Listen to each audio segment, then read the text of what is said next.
एकंदरीत नगर विकास विभाग हा संपूर्ण महाराष्ट्राचा, शहरांचा, ग्रामीण भागाचा नगर विकासाच्या पाठीचा कणा असतो आणि त्याचा 111वा आज वर्धापन दिन होता। याच्यामध्ये असीम गुप्ताजी ते आहेत, आमचे अतिरिक्त मुख्य सचिव, त्यांचे अख्खे सगळे टाउन प्लॅनर, एडीटीपी सगळे पूर्ण त्यांचा महाराष्ट्रातला पूर्ण स्टाफ, त्यांची टीम या कार्यक्रमाला होती।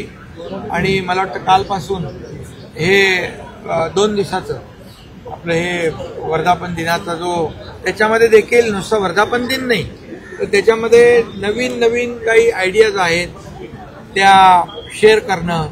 आता आर्टिफिशियल इंटेलिजन्स आलाय, AI आलाय आणि त्यामुळे या सर्व बाबतीमध्ये त्याचा देखील वापर योग्य प्रकारे करून शहराचं योग्य नियोजन झालं पाहिजे। आणि यासाठी ज्या परवानग्या आहेत लागणाऱ्या त्या माणसांना ऑफिसमध्ये न येता त्यांना ऑनलाईन मिळाल्या पाहिजे।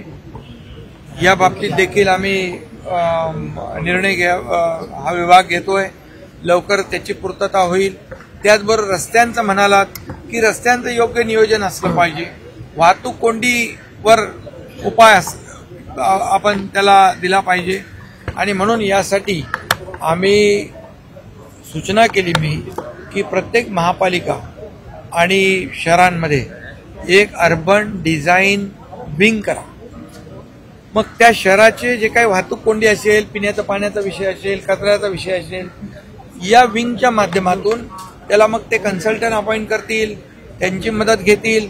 आपण त्या शहराचा नियोजनबद्ध विकास करणं हे नगर विकास एक हा करत असं, कारण शहराचे डीपी प्लॅन आहेत, नगर विकास तयार करतो। भविष्यातली जी वाढती लोकसंख्या लक्षात घेऊन नगर विकास विभाग त्याचं प्लॅनिंग करत असतो। डीपी देखील थांबता कामा नये, योग्य वेळी डीपी पब्लिश झाले पाहिजे आणि सजेशन ऑब्जेक्शन होऊन डीपी अंतिम झाले पाहिजे, अशा प्रकारचे देखील निर्णय या ठिकाणी झालेला आहे। आणि त्याचबरोबर परवडणाऱ्या घरांच्या बाबतीमध्ये देखील चर्चा, अफोर्डेबल हाऊसिंग आहे, अफोर्डेबल रेंटल हाऊसिंग आहे, वर्किंग वुमन जे आहेत, आपल्या काम करणाऱ्या आमच्या बहिणी आहेत, त्याचबरोबर स्टुडंट हॉस्टेल आहेत, सिनियर सिटीजनचे हॉस्टेल आहेत, या सगळ्या बाबतीमध्ये चर्चा या ठिकाणी झाली। कारण परवडणारी घरं द्यायची असतील तर नगर विकास विभागाच्या माध्यमातून देखील या संपूर्ण या रिअल इस्टेट जी आहे त्याला ज्या काही अटी आहेत, शर्ती आहेत, जे नियम आहेत, शेवटी आपण एंड युजर जो आहे हा ग्राहक, घर घेणारा, घर घेण्याचं हे स्वप्न असतं प्रत्येकाचं। आणि मग त्याच्यामध्ये देखील युनिफाईड DCPR मध्ये आम्ही अनेक सवलती दिल्या, आणखी काही द्याव्या लागल्या तर देऊ। क्लस्टर डेव्हलपमेंटच्या बाबतीत देखील चर्चा झाली, TP स्कीमच्या बाबतीत देखील चर्चा झाली।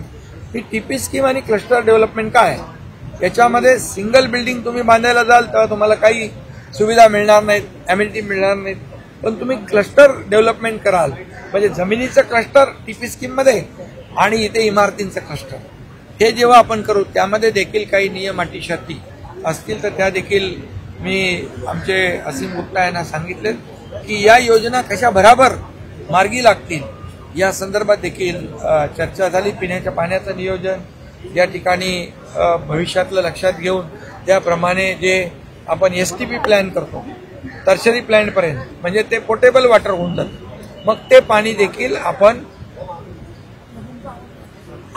पिण्यासाठी तर वापरू शकत नाही, परंतु सेकंडरी यूज, बांधकाम, बाकी इंडस्ट्रियल यूज यामध्ये आपण वापरू शकतो। आणि मग पिण्याचं पाणी जे अतिरिक्त होऊन जाईल आणि या बाबतीत देखील एक कंपल्शन झालं पाहिजे, या संदर्भात देखील चर्चा झालेली आहे। आयकॉनिक बिल्डिंग, आता काही ठिकाणी बघा पुण्यामध्ये, ठाण्यामध्ये, मुंबईमध्ये आता त्या इमारती धोकादायक झाल्या, त्यानंतर ते संपूर्णपणे दृश्य दिसणारच नाही।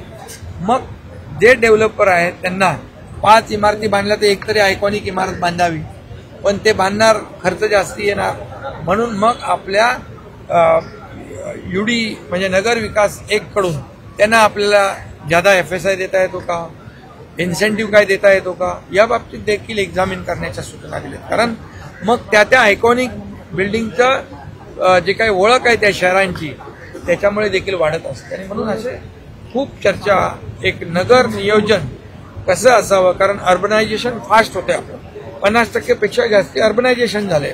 ग्रामपंचायती, नगरपंचायती झाल्या, नगरपंचायत, नगरपालिका झाल्या, आणि मग त्याच्या वाढत्या गरजा लक्षात घेऊन पिण्याचं पाणी, रस्ते, कचऱ्याची विल्हेवाट, या ठिकाणी वाहतूक कोंडी, या सर्व गोष्टी ज्या आहेत याचं योग्य नियोजन असलं पाहिजे. एक इकोसिस्टीम तयार झाली पाहिजे. या बाबतीमध्ये नगर विकास विभागाने पूर्ण सेंट्रलाइज मॉनिटरिंग सिस्टीम जी आहे ही देखील करावी, आणि त्या दृष्टीने पावलं टाकलेली आहेत त्या विभागाने. आणि त्यामुळे आजची बैठक, आजचं हे जे काही 2 दिवसाचा वर्धापन दिन कॉन्फरन्स आहे, अतिशय या राज्याच्या विकासासाठी महत्वाची ठरते. पीएमआरडीला आपण UDCPR लागू करणार का, आणि पीएमआरडीचा विकास आराखडा एक पूर्ण नाही झाला? नाही, याचा DCR हे लवकर करणार आपण. युनिफाईड DCPR आणि आपण पीएमआरडीचं पण अंतिम टप्प्यामध्ये कोर्टात काहीतरी मॅटर आहे, पण ते पण अंतिम करू आपण. सर, DC रूल नवे जे आलेत, या नव्या DC रूलमुळे शहरांच्या मध्यवर्ती भागात डेन्सिटी पॉप्युलेशनची प्रचंड मोठ्या प्रमाणावरती वाढते आणि रिसोर्स एक्सप्लॉयटेशन होते, अशी टीका नव्या DC रूलवरती होते. त्याच्यानुसार नाही, याच्यामध्ये एकच आहे, आम्ही नवीन युनिफाईड DCPR का केला आहे, याच्यामध्ये अनेक लोकांच्या सूचना, मार्गदर्शन घेऊन केलेलं आहे. तरी सुद्धा नागरिकांना काही अडचणी भेडसावत असतील तर त्याच्यातून देखील आम्ही नागरिकांना सोयी सुविधा मिळाल्या पाहिजे, ज्यासाठी जे काही करायला लागेल ते देखील आम्ही करू. असं तुम्ही राज ठाकरेंबरोबर आज एकत्र असणार आहेत पुण्यामध्ये. राज ठाकरेंनी कालच महायुतीवर टीका केली की जो निकाल आलाय विधानसभेचा तो त्यांनाच नाही, अख्ख्या राज्याला पटलेला नाही. आता बघा, तो कार्यक्रम आहे बाबासाहेब पुरंदरे यांचा आपला प्रसार, ती एक थिएटर अकॅडमी आहे आणि महाराष्ट्रीयन मंडळ आहे. असे 2 लोकांनी एकत्र येऊन काहीतरी ते एक इमारत वास्तू उभी करताय, बरोबर? त्या भूमिपूजन. तर त्यावेळेस आपण त्यांना मदत केली होती, आणि म्हणून त्यांनी इच्छा व्यक्त केली की मी त्या कार्यक्रमाला यावं, आणि म्हणून आम्ही जातो. तिथं काही राजकीय विषय नाहीये, एक सामाजिक आहे. राज ठाकरेंनी काल आणि क्रीडा महायुतीवर टीका केलेली. कलाकार घडतील आणि खेळाडू घडतील, त्यामुळे एक चांगल्या प्रकल्पाला शुभेच्छा द्यायला मी जाणार.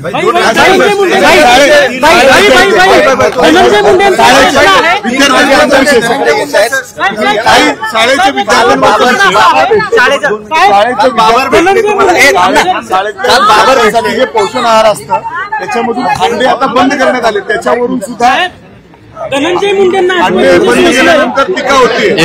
शाळेत जे विद्यार्थ्यांना पोषण आहार दिला जातो त्याच्यामध्ये अंडे हे पूर्णपणे बंद करण्यात आले, त्याच्यावरून आमदार आव्हाड आता टीका करतायत, जोरदार टीका सुरू झाली. शिक्षण मंत्र्यांशी मी बोलतो आणि त्याची पूर्ण माहिती घेतो. आणि